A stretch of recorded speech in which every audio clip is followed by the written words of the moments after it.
Am I really not the bad feeling that, am I really not the bad feeling I'm experiencing? What if, instead of rejecting, I accept? When I accept, I allow and feel. The feeling is free. Acceptance is peace.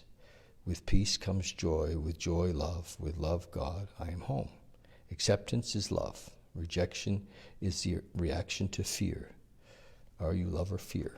Own it. So what I liked about that is that we can identify, and part of, if we're on a journey of awakening, a big part of the journey is identifying, how we're living. That is, like he said, trying to arrange the world to suit us, and only hearing or seeing part of the story because we only want to hear or see part of the story, and so we kind of stumble through life disconnected because we don't allow ourselves to be connected to everything that's happening. And so I like that identification pyramid. And it's just another tool for us to look at it, of how we can be, disconnected in the story. Does anybody relate to that?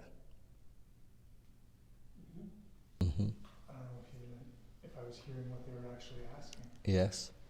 The simplicity of that for me is that somehow, and I don't know how it happened, I suppose if I was kind of more studied in the psychology of things, I'd be able to pinpoint who's already written all this, but somehow in my really young age, like in, probably 5 or 6 years old, I got disconnected. I realized there was something wrong with me, in my mind. My identification pyramid actually set up differently than Barry's. Mine set up that there was something wrong, and I felt disconnected from spirit, or I felt disconnected from the whole, and so I didn't come through with this idea of me in love. I came through with this idea of me not being good enough, and so often my screen is looking for things to confirm that. Can anybody relate to that?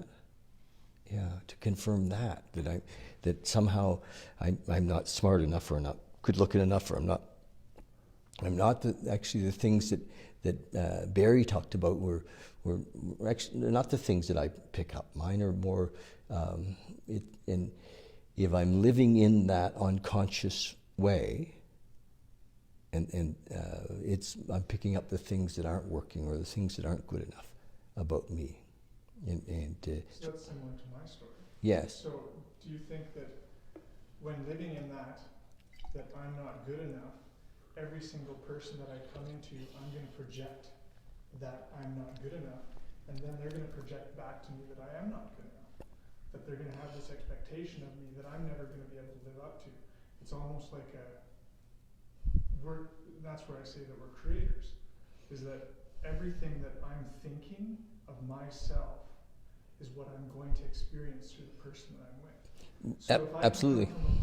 If I can get to a place of love and acceptance, yes, I'm now seeing things through I'm seeing the illusion, the reality through love. Mm-hmm. So then everything that I'm going to filter back to me is love and acceptance. Yes.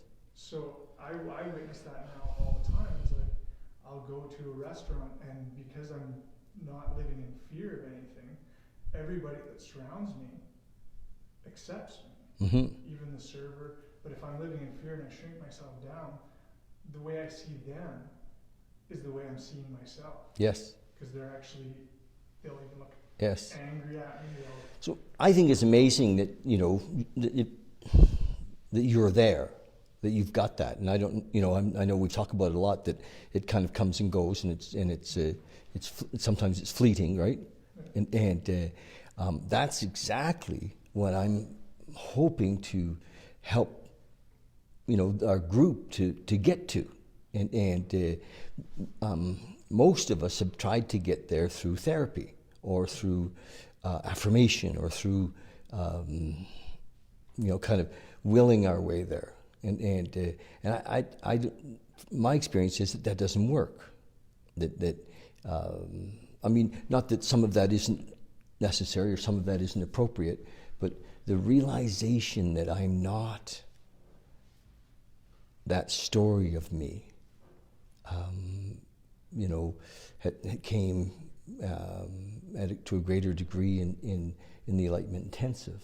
But it also, how do we each moment bring love into the moment when we're in those other states, like fear or anger,